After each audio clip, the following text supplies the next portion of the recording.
So the funny thing is that if you're too old, you're dead, and if you're too young, you're dead.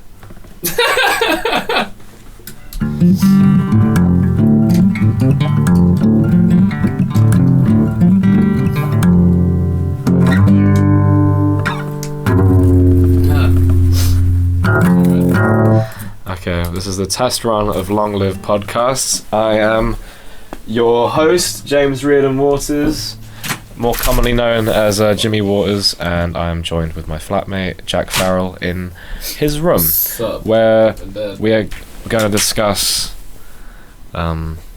consciousness.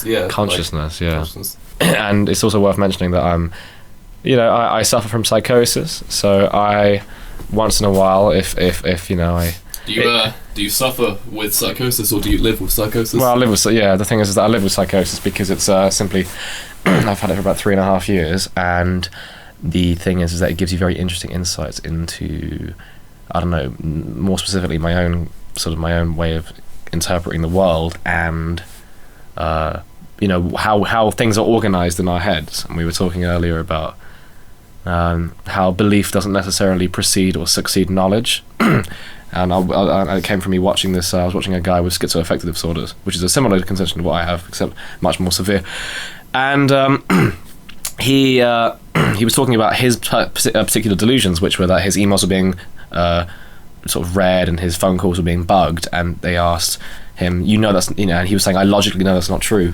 And the interviewer was like, yeah, but do you still believe them? And he says, yes. So the weird thing about that is it sort of illuminates the fact that knowledge and belief are not like a family unit. It's not that knowledge precedes or succeeds belief in any particular way, and you can still know something not to be true and believe it. And the funny thing is that I've had this experience very heavily. I mean, it was really bad a couple of years ago in like late 2017, where I would constantly believe that I was going to get poisoned by remnants of washing powder falling in my food, or plastic on my pizza, which is a weirdly specific one actually. But it's very strange because I was talking to people reaching out to try and get some sort of help with this, and so every day I'd be like messaging a friend saying, am I going to die from this poison? And they'd have to say no, and then I could end up saying to them, I know that I'm not. I know that I know this. I know I won't get poisoned, but I still found myself unable to eat the food because I would. It's kind of like your subconscious is not separate as such, but like it. Well, maybe, but it's like your subconscious is the one that decides. Obviously, a lot of your, I guess, beliefs in the world without you kind of deciding to actually think that, and that you would empirically know from walking around in life how life works, and what can and cannot poison you, sort of thing, from your own experiences, and just sort of logic, and the fact it's not the. It's a bit of an understatement, I suppose. It's not entirely the most common thing to hear about somebody dying because their meds were a different temperature to fucking benzodiazepines and all that. They were kind of purchased, kind of thing, yeah. And like that just doesn't happen, obviously, kind of thing to put it, I guess, bluntly. But you still have, you've got that subconscious is your this is the belief system of like, you don't get to decide kind of what you're actually. What you believe, yeah, right. Or not as such like what you believe. When I say believe, I mean as in what will happen if you do X, Y, Z. Yeah. But that won't happen. I suppose it could be similar to things like anxiety, because if you're anxious, you might be kind of your anxiety could be telling you. Don't do this. Don't go and see your friend. Don't go to the pub or whatever. This could happen. You could, etc. But then you'd know in your head. You as yourself, as your conscious self, like you've just sort of overwrite that kind of initial feeling of anxiety, I suppose. Yeah, I mean it's interesting. I mean, like, I suppose the question could then be like, what parts of your beliefs do you get to control, or do you get to not control? Because, for example, it's not as simple as switching it on and off, but you're not completely locked out of what you believe. You can still say it. But the thing is that belief is a very different thing from thought, I suppose, because you can't just be like, right, I'm going to believe. going through. That's why it's sort of more. It's a more conscious thing. Yeah. And I suppose it sort of comes back to like aware. What's the word? I suppose if you know when you're doing something and you're aware you're doing it. As opposed to when you're walking, that's automatic, kind of, so to speak. Right. But I guess your thoughts are real time, and you're kind of aware of what's happening, and you're going through. If you're thinking of like a maths equation, and you're trying to figure out the answer to a maths problem, you'll be going through it in your head. Well, it's kind of one of the things, as opposed to it kind of just coming out. I suppose just coming out automatically, like walking. But the thing is that sort of psychosis kind of challenges that a little bit, because you find yourself like. Yeah, because before I had psychosis, I used to believe that there was like a sort of make sure it's still we can turn this back. Yeah. We can turn this back on. So now that we've gotten the ball rolling. Well, let's hopefully this doesn't. Yeah, we're still running.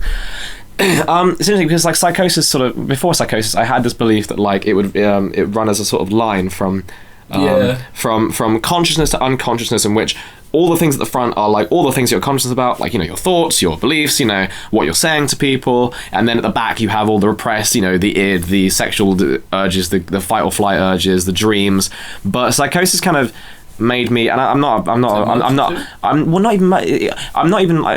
qualified psychologist or whatever. I'm nothing like that. It's just I'm just speaking from my own like experiences. But you find that you find that what we define as a more conscious thought isn't exactly what we think it is. So just because something is more prominent in the person's mind, for example, you could be solving a maths problem and you could associate that as being more conscious because it's a more intellectual task to actually do.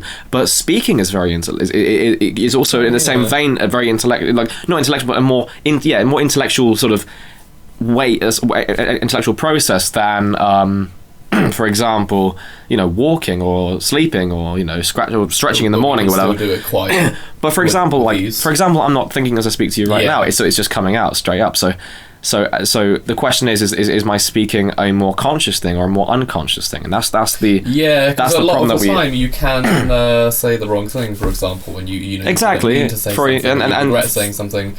Like they're called the Freudian slips. Freudian slips, and Freud was, obviously everyone knows who Freud is, but not everyone, but like most people, and we know that Freud is, master of, uncovering the unconscious mind, which is very, but like if I what does it mean to be fully conscious of something? If you have if you put your entire intent into something and you just look, for example, when I have a psychotic break, it is like, as you were sort of saying, like the merging of the conscious and the unconscious. It's like my most repressed thoughts and the ones that I thought were the more sort of tight frontal thoughts sort of kind of become the same thing. If I'm listening to music, am I if I analyzing it is just one part of the brain doing a piece of work, and then feeling the music's another part of the brain, but every single identification of what is the more conscious and what is the more unconscious kind of becomes a bit muddy when you think about that, and then you end up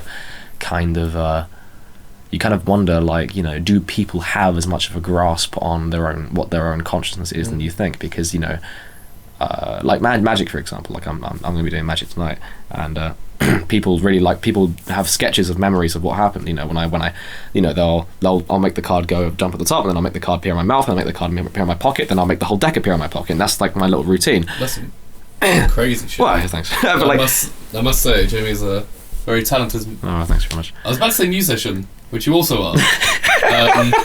As well as many other things. Thanks. But how long have you done magic? Since that's long. Piano's the only thing you've done longer. Yeah. So right? I've been doing magic since I started performing when I was 14 at cafes and stuff. But what's interesting is that people will remember things completely differently to what actually happened. Like they'll think they'll believe you never touched your pocket. And of course, magic. Yeah, and of course, spoiler: magic isn't real. Magic isn't real. You must have to, put it there. I must have put it there, and I do, but they have no memory of it, and because they've not seen it. I suppose. Exactly, and they will fill in the blanks. For example, there's Vsauce had that really interesting video on Mindfield about creating false memories. We still Yeah, I think it might just be. We still running? Yeah. I hope so.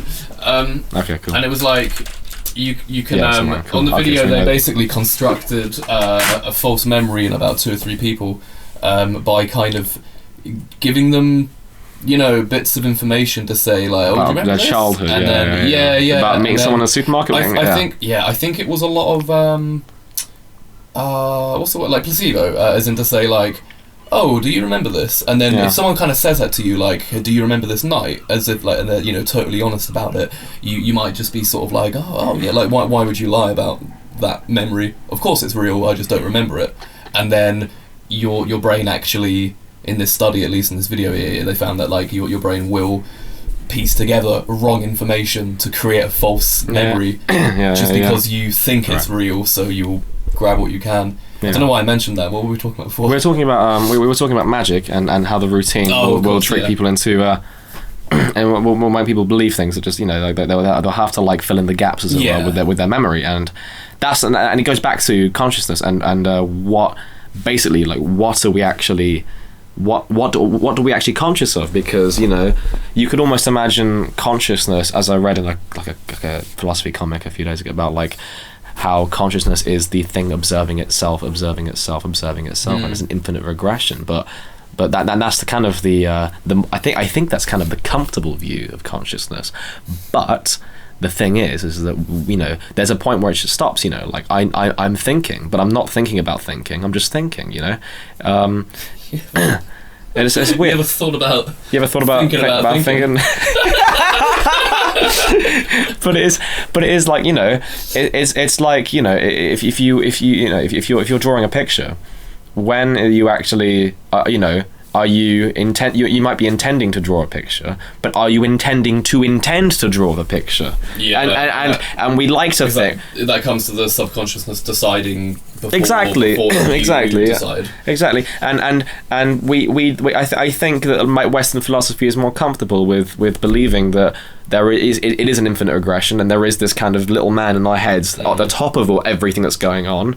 Maybe he can't see behind him, but you know, he's still on top of it all, and he's still like, this is who I am, this is my identity, and I decide everything from here. But the problem is that I don't think that's true at all. I think it is just a cluster of various synapses going off, and there is no actual like man on the top at all. That we are just process, you know, and our, you know, in the same way we don't control our dreams, I don't think we control our actions in the way we think. I'm not saying that we're completely determined by the forces of nature, but we are definitely like it is definitely not what we think it is. Does this like link up a little bit to free will? In I watched something recently from Cosmic Skeptic. He talked about how because you're literally, well, they kind of like, he went with the one of the most sort of, I suppose, conventional meanings of free will, which is you can do what you want, right? And but it invited the problem of saying like the subconsciousness is the thing which decides your desires, etc. And the way to prove that, obviously, is maybe say to yourself like, you know, why don't I, you know, enjoy this style of music or something if I want to enjoy it? That's right? nice, actually. That's nice. You know, so you know, you don't get to decide the fact that you're gay or straight, obviously. You know, spoiler alert, bigots. What's that Sam Hyde quote? Surprise, surprise, bigots! In 2070, gay people are gonna be allowed to get used to it. We'll, that's it. We'll say we'll edit that part out, then we won't actually edit it out because we'll find it too funny. But Sam Hyde 2070 paradigm shift. Man. Yeah, it's hilarious and awful. It's great. So anyway, so because you don't get to decide your desires, motives, etc., and that's, I suppose, easy to understand, in my opinion at least, because you try and you know, want to like something that you don't like, you can't, or enjoy a TV show that you don't, or whatever. What is free will? Because it's the subconscious is the thing that is telling you to do these things, and the only reason that you would do anything that you want to do is because I think what he said was you don't whichever one you want more, whichever one has like more power to it. So if you make the decision to buy a certain item or not to buy the item, you have to want, you know, buy want to buy the item more than not wanting to, sort of thing. Right. But it's not exactly your decision to actually control the desire between the two choices. No, and this is where this comes back to the me sort of criticizing the infinite regression theory of consciousness, you know, like where I am the person that observes the me that observes them, you know. Yeah, and then and then you could say that you do have free will. I think you said that you do have free will. Possibly, it's a language game, really. You would have free will if you were to define it in the sense that you are your subconscious. It is still you. Yeah, it is exactly, still all you. exactly. So technically, it is still you making that decision whether it's your subconscious or not, because it is the same thing. It's the same person. You are. The entire your memories and everything else, they are all you. You're not defined by just your eyes or just your face. And this, I want to talk about. Like, you know, what it's like to. I'll briefly talk about like a psychotic break and what it's like, and when you're sort of, I don't know, when you're sort of like, when you're put in the position that you are, you know, the only conscious part of yourself that you are aware of is kind of this heart. It feels like this in-betweenness between your external image, like how people see you, and where the decisions come from subconsciously, and you sort of see yourself as this kind of like slither between the two, because you're not conscious of your external image so much, especially, well, you know, during a psychotic break, especially not, because it just switches off. Like I was saying to you before we switched this podcast on, that I wasn't aware. I don't, you know, there was a voice, you know. The common sense view of yourself is like, oh, I can hear my own voice, I can see the world, and you carry around thoughts of yourself like, you know, I recently got a nose stud because I'm this kind of person. I'm wearing a red blazer because I'm this kind of person. I like to do podcasts because I'm this kind of person. But when you have a psychotic break, it's less. It's not even that you can hear your own voice and that's it. It's that you just hear a voice being. It's that a voice is being heard by it, which is the consciousness or whatever. I suppose you probably couldn't say it. You could just say a voice is being heard. A voice is being heard, and a face is being seen. You wouldn't have to define who it is who's hearing it, because that's getting into, I suppose, individual identities. Exactly, right? which is obviously, which you can't get completely locked out of, because you've grown up, and your physiology as well as your society has told you that you are a separate being with his own, and your skin borders. Yes, exactly. And as Alan Watts wonderfully puts about you know, we believe that we are firmly locked inside our own skin. So suppose I suppose if you don't mind me sort of moving the conversation towards sort of, I mean, it's both the view that you are, it's both the nirvanic view and the psychotic view, which is what we were sort of talking about before, where I was talking to my friend earlier today. I was having a very hard time because, you know, like just because, you know, generally things were very overwhelming, and, you know, my negative thoughts were very in view, the ones that most people don't really, I don't know, I'm not saying someone else's head, but, like, you know, a lot of people don't have, like, you know, such vivid thoughts, you know, but yeah, so what's interesting is you know, the sort of, the only way I could describe it is as seeing God. And that's the, you know, sort of, it's like everything is lit up by God itself. And I don't know how this is going to relate to what you sort of experience, you know, even if, you know, whatever, if you've ever taken influences or whatever, what the sort of experience is. But, like, it is very, you know, it's very interesting that the nirvanic view, which is sort of the view of you being everything and everything sort of lighting up and being one interdependent organism or entity or experience, whatever the hell you want to call it, is so similar to the psychotic view, where one, you know, sort of brings out sort of beautiful ecstasy, I want to have this experience for the rest of my life, and one is met with a lot of dread and fear and confusion. But they're both like two sides of the same experiential coin, I mean, I suppose I should say. So I just wondered what what your thoughts on it, and especially living with me, and like what it's been like for you, for the, you know, on record for the podcast, what it's been like for you to sort of live with me and my troubled mind. You're right. I mean, it honestly hasn't ever got to a point where it's like in my way or anything. Okay, good. You really do. I've said it many times. You deal with it like in such an amazing way. I don't understand. Thanks, like how But I suppose I suppose it's now like as if we're talking about what identities are and kind of like what character. Yeah, I mean, yeah. So I mean, in the context of what we're talking about in the podcast, yeah. I suppose the psychosis could be like it's part of you now, and like I guess you don't really have a choice otherwise. Not too much. I mean, as far as I'm aware, this has come to become chronic because I'm on medication and.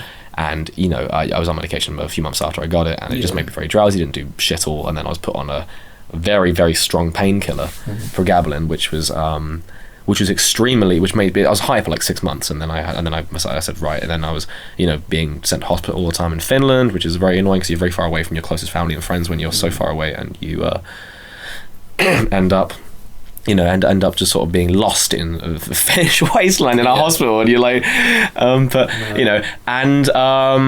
stuff like that. And what happened was, I ended up coming off of the pregabalin, which is the very strong painkiller, which my psychiatrist never should have put me on because it was, very dangerous. It's a benzodiazepine, for fuck's sake. As I mentioned before, I don't like them very much. And I forget what we were talking about. We were talking about between the violence. Oh yeah, sorry. I think like that sort of concept of the piece of the oneness with everything, and because the way that I looked at it to kind of define it as, I guess, being like true, for example. Like I've not experienced Nirvana myself at all, but I think if I was to try and understand it, I guess the way that I could kind of talk about it is for the record, Nirvana is if I don't want to stop you with thoughts, but the record, Nirvana is kind of like the experience where it's sort of referred to as by Buddhists as sort of seeing the ceasing of desire and suffering and seeing reality in a sort of way to how it really is, although that's a very subjective term. But it's an experience that I had shortly after. It's an experience that I call sort of Nirvana or the ecstasy of nothing, whatever you want to call it. And I don't like the word Nirvana too much because it sounds very egotistical. I don't like the connotations that you're sort of an enlightened being and everyone else you're right and everyone else is wrong. It wasn't like that at all. It was just a very profound experience that I found myself connected as part of everything. The most beautiful experience of my life, which is shortly after like psychosis began to take full form. But no, it's more of an experience of oneness and sort of seeing the brilliant light in everything, being and light in everything. That's sort of the better way of saying it. And that's the experience we're talking about with Nirvana. So you were saying you've never experienced it. So yeah, that's what I just wanted to clarify that. What I can kind of, I guess, define it as is with it being one with all the world. Alan Watts said something about you. I think it was you don't come into this world. The world or it was the other way around. You don't come into this world, you come out of it. I think is that right? Yeah, that's the one. This is a naive question. We all came from like stars and shit, right? So we're all stars. We all sort of came from like one source, as did your hair or your nails. If you peel a nail, it came from you. It's kind of still like your hands are you because they're on you or whatever, right? Your nails and your hair, when you cut it, it's still there in the world. It's just like if you lose your arm, sadly you will not have control of like that arm anymore. It's not connected to you. But it was still your arm. It was still like grown from you. I mean, exactly. You can't feel from it anymore, but it is still that like body part which was defined as Jack Farrell's hand. Yeah, right. Right. So I think there's I suppose one concept of like one thought you might have with one is that you could be sad, paranoid, despair because you're alone because no one else is there because they're all you or whatever. But then I suppose it's sort of the I mean that's try and take the perspective that you're all together. Rather than being isolated. I mean, this is the weird thing. That's why I was thinking. It's sort of one is negative, one's positive. I call it like fear of homogeneity. The idea that everything is just this gloopy mass and it's all you, so you are alone because everything else. But the thing is that when I had what I don't want to call never. I'll call it the. I mean, the book I'm writing is ecstasy of nothing, so I could call it ecstasy of nothing because it's just like the experience of like no concept or no separations, and you just switched on and you find it and you bring it's like it's ecstasy beyond imagination, at least for me. But so simple as well, so obvious. It's just like I don't know, so peaceful, right? Very peaceful. It's like yeah. What was it? Because it's kind of like when you're a kid, you're like always enlightened as fuck. you're always nirvana. Yeah, right. Pretty much. I mean, like, yeah, we are sort of. Apologize for the coughing. I'm a smoker, so that's why I keep coughing. Yeah. So the thing, it is something I believe, and I think a lot of people believe, we are sort of conditioned into into conceptual thinking as children. From children into adults, and it's creating symbols that point to it. Symbols of, like, we are, and the more we grow up in especially the Western world, the more we become accustomed, and the more used we get to it, and it happens so subtly that we don't even notice this. So I imagine if we could be like sort of sent back to an experiential state from when you were 9 or 10, you'd be like, holy shit, yeah. But you would, like, like, I'm not saying adulthood is a drudgery or whatever, but, like, there is definitely a simplicity and peace that we lose completely as adults when, and of course a lot of it has to do with responsibility and everything, but a lot of it has to do also with just addiction to thinking, which is a lot in our control, and it's a real shame about losing that kind of thing. But obviously, Alan Watts actually says it's the experience of adulthood, the experience of Western world, and more historically, which has a very similar symmetry to it. The experience of organized religion, and then the experience of atheism, which is where sort of the magic's been taken out of the world, basically sort of secular atheism, nihilism, and all of that, which is very similar to sort of the experience you get when you lose the magic as being a kid and turn into an adult. But Alan Watts actually says it's very interesting how gurus will often pose similar problems to you when he says, why are you trying to achieve nirvana? Why are you trying to be enlightened or whatever? And that's what I find. That's what I find really interesting. What I'm trying to say is we could look at adulthood less as, kind of like just suffering and kind of like, just a bad experience overall, but as an obstacle that can be overcome both in an individual's lifetime and socially. So yeah, sorry, that was very long and long-winded, but that's good. But yeah, sorry, I was Yes, it's in, I mean, like, I can ask you a question. It's like, what do you think, I mean, what do you think are some steps that one could take to actually sort of achieve that return to childhood and the more non-conceptual thinking? Because I know I have my ideas on how to return to non-conceptual thinking, but they're not very fleshed out, and they're not, you can sort of describe, I'm trying to describe conceptual thinking and non-conceptual thinking, and trying to sort of give you a sort of path to get more non-conceptual, but it's a very hard thing to do in this society. So my question to you would be, like, what? It's tricky as well to actually get to the nirvana, because whatever that is, you can't kind of grasp. You've got to sort of let go, but not think about letting go, and it's kind of like, exactly. Yeah, when you think about it, then it's gone. This is the sort of the contradiction that the guru says. It's like, the monks. The monks were told that desire leads to suffering, so they stamped on desire. They tore apart desire, and then the master comes to them and says, "What are you doing?" And he's like, "Well, we're trying to get rid of desire," and it's like, "Why are you doing that?" It's like, and then they sort of have to get rid of desire. Exactly. So it's and Adyashanti actually very interestingly says that you can, for example, with meditation, you can start by going in the wrong direction with meditation and just keep going in the wrong direction. And I've definitely had that, and I don't intentionally meditate very much. I will just look at things, and I won't call it meditation because I find it gets in the way of what you should be doing, which is nothing. And you shouldn't have a goal. If you say for me, when I say meditation, it's meant to be that the goal itself. Exactly, it's the goal itself, but it's not to meditate, because it isn't just to, like, sort of be, for the record, meditation in the sort of the Zen sense is not to close your eyes and imagine a cave of ice or whatever the fuck it is. Instead, it's to sort of just see the world for how it is, and it's sitting to do nothing, right? It's sitting to do nothing, but it's, like also to observe your external environment. Because Westerners kind of, at least in some Alan Watts books, he would say, they what is it? You always need to do something, I guess, to occupy or be productive, I suppose. Yeah. And it's wrong to sit and do nothing because you're doing nothing. Why are you doing nothing? You're not doing anything. You've got things to do. You've got to go to work.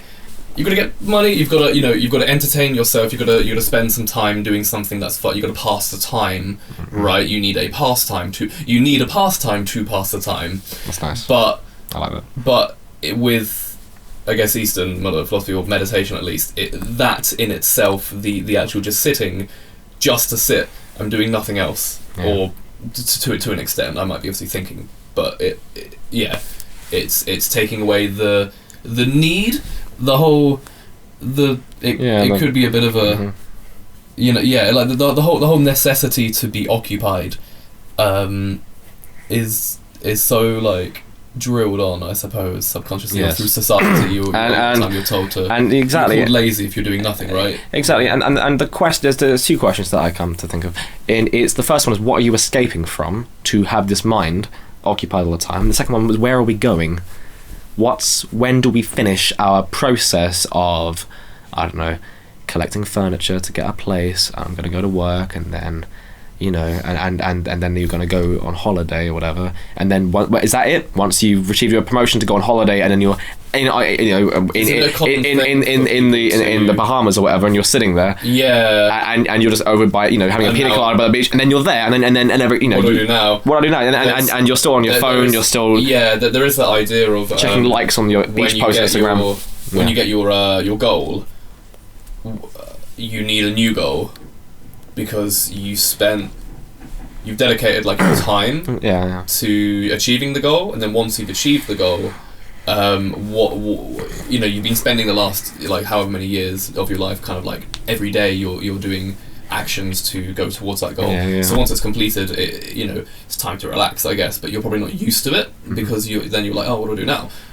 Exactly. It is, which is tricky, but which makes me it makes me think of like it's not that you are interested in achieving a particular goal, but you're interested in goals. You're interested you're interested in goals themselves as the things. It's not like I want to get that promotion, because once you get the promotion, you want to do something else. So you have an addiction to goals. It's and I refer to this in the book as the adding function, but like that doesn't really matter too much. But it is I call it the adding function because I think it's sort of the desire to add onto your life over and over again, and just sort of as if you're building on your life, and you're building like a throne of achievements for yourself. And nature and fortune, as the Stoics call it, don't give a shit about that, and it just where you're going to be dead at the end. You're going to be nothing at the end. Your memories are going to go. Your achievements are all going to be lost. And even if people remember them, eventually the whole world's But this isn't something to worry about, because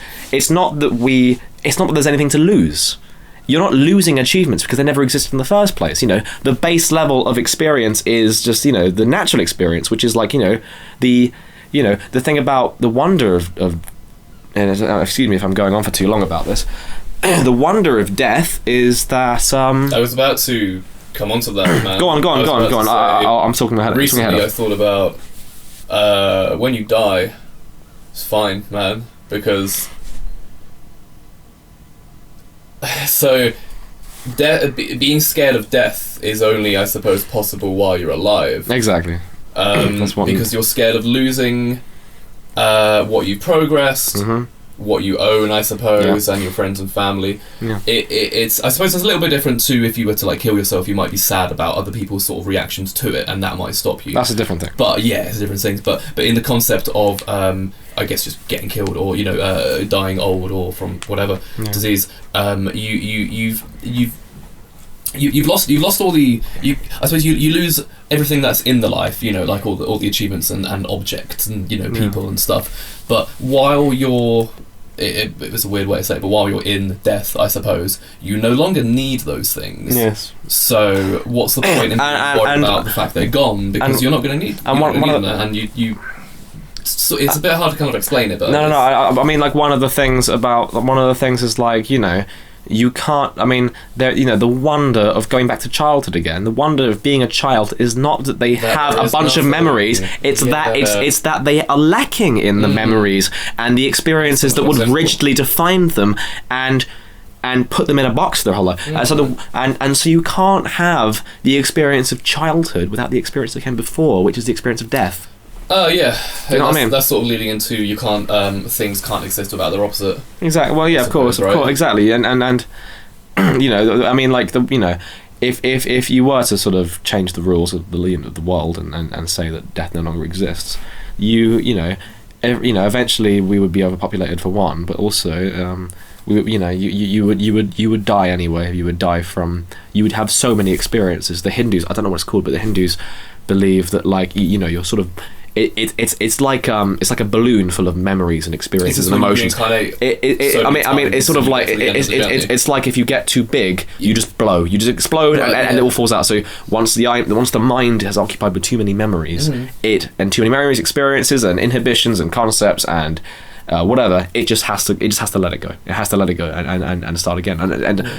And that's the it can be very scary for us Westerners, because there is this what's it like, but that's why psychosis is so interesting. Extra death. It's like extra death, yeah. Extra death past death. Exactly. Because you if you have the idea of reincarnating, but then if there's no world to reincarnate upon, then you got nowhere to go. Well, but yeah, I mean, that's the same. But the thing that's the same as like an atheist death, I suppose, though, isn't it? Because an atheist death is most atheist deaths, I suppose, is to say when you're dead, nothing else happens. But they don't say nothing else. They don't actually believe nothing else happens, because they believe that you are an inky black void for the rest of eternity. Yeah. That's not the same as nothing happens. True. I once said to my friend Alex Terrace, who is runner of this channel, who I believe will put this Nutra Pasta, the runner of the channel, and we very interestingly have very similar experiences. That's what I'll say, because I want to. He's not here, and I want to. But we have similar experiences, and one of the things about that we sort of noticed is one of the things I sort of said to him once when we were sort of talking about our fears of death together is that if you have a box with a sandwich in it, you say there's a sandwich in there. You don't say there's a sandwich and an infinite amount of nothingness. That doesn't make sense lingually, and it actually doesn't make sense realistically as well. You wouldn't.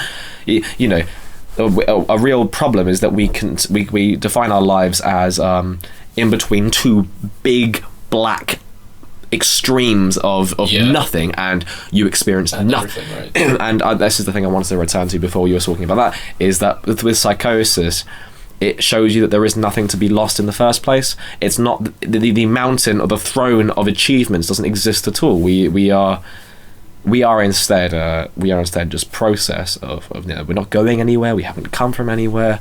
There is no man at the top. I suppose you're just present. You're just present, right? and you will be present after you're dead, because there is nothing to die. Yeah. That's the. At least that's the kind of the view.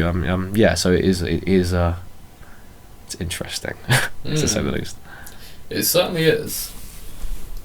Should we end at 45? How long have we got?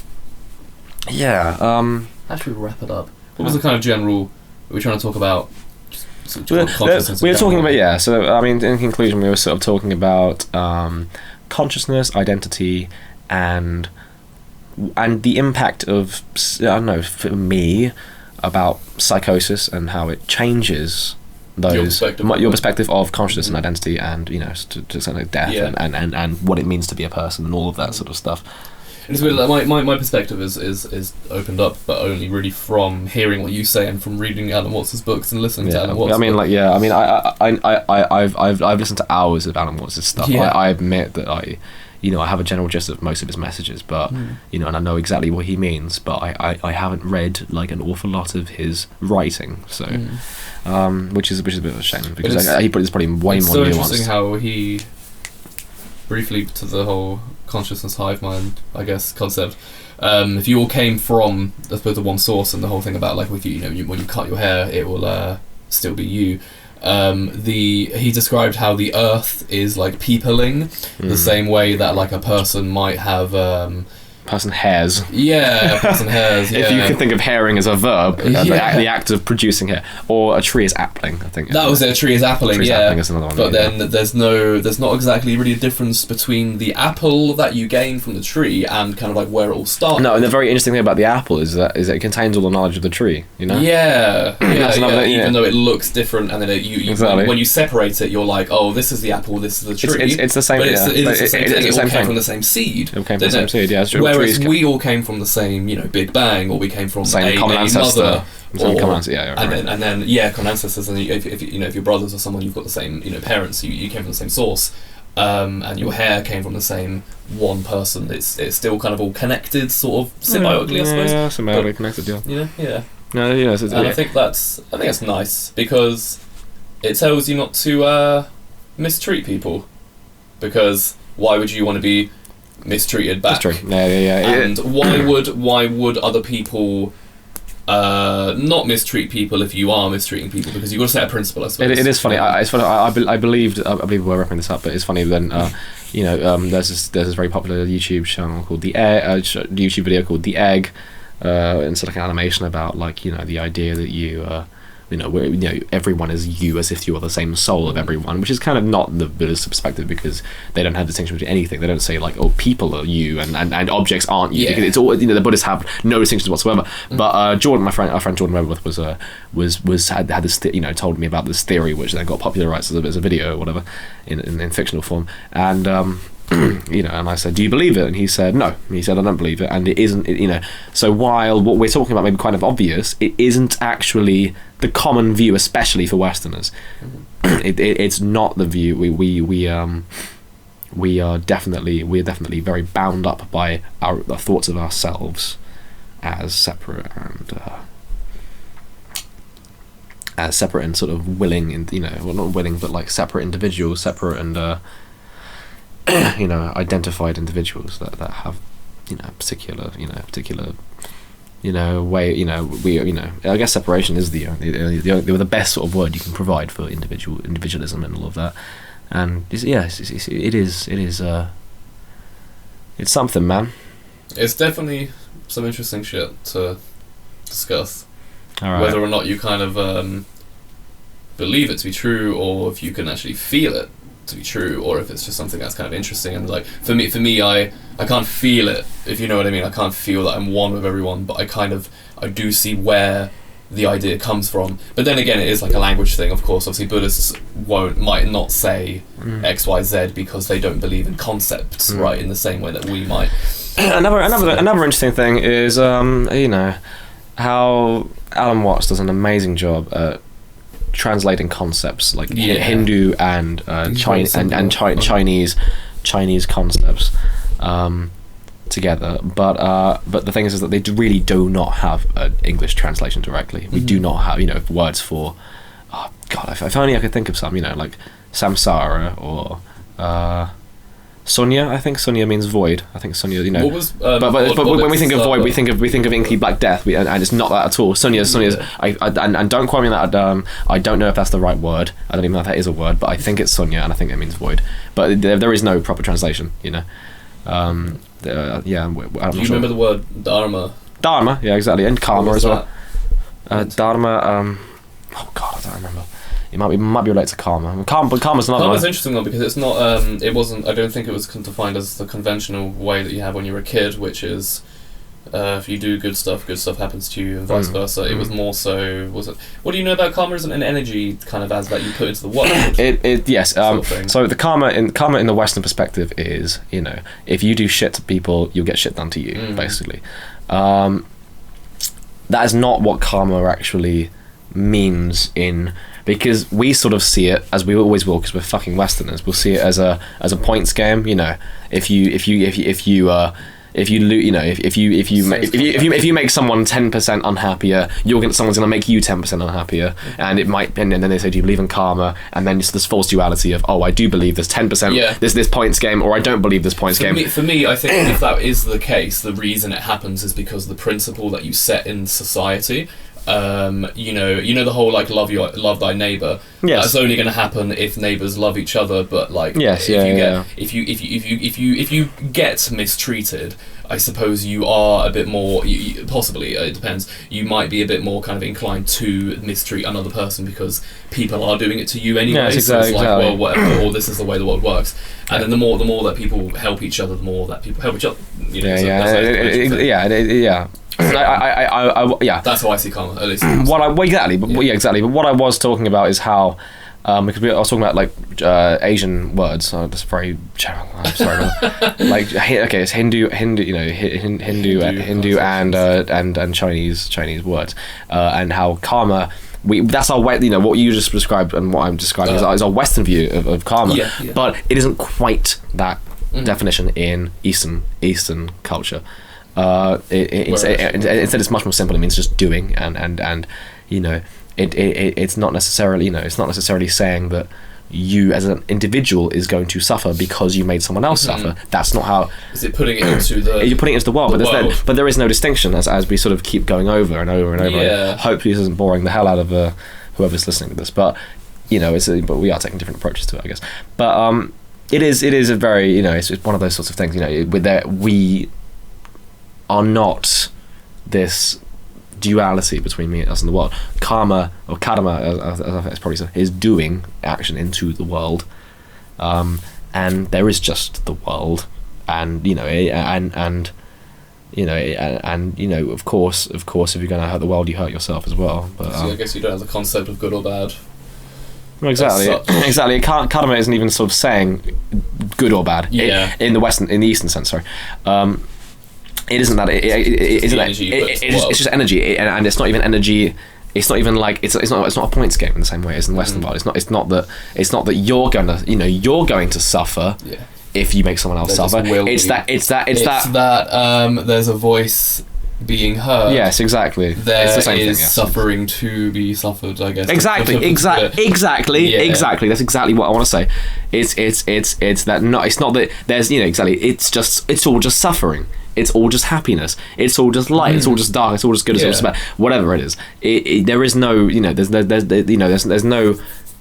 how can I, you know, and there's none of that. It doesn't exist. You know, there's none of this points game. Is what I'm saying. Okay, should we finish up there? That's good, yeah. Okay, this has been Long Live Jimmy Podcasts. I am... Oh, shit. This has been Long Live... that's what I called it before. This has been Long Live Podcasts. I'm James Rudin Waters, also known as James Rudin Waters. I'm Jack Farrell. Okay, let's do a little outro. Where's the capo? Do you want to pass me my sax? I'll do a nice outro. Yeah. There you go. Do you have to assemble it? Yeah. Okay. It's not very long though. Okay, I'm playing in D, E, F, G. Can you play it? What are you tuned to? Fuck, I don't remember. I'm in C. You're in C, okay. I don't remember the notes. Alright, that's alright, that's fine.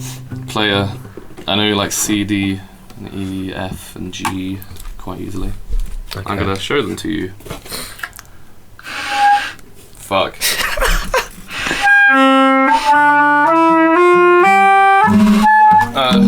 Something like that. What was that? Play a C major arpeggio. Like C, F, G. I am. What was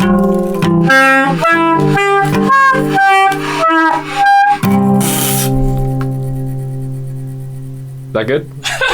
Look at these sound bits. Let's go one more time. Alright. Okay.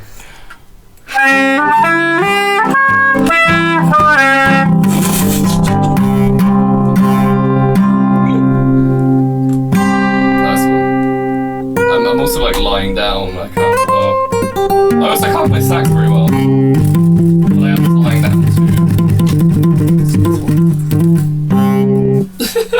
Alright, something like that.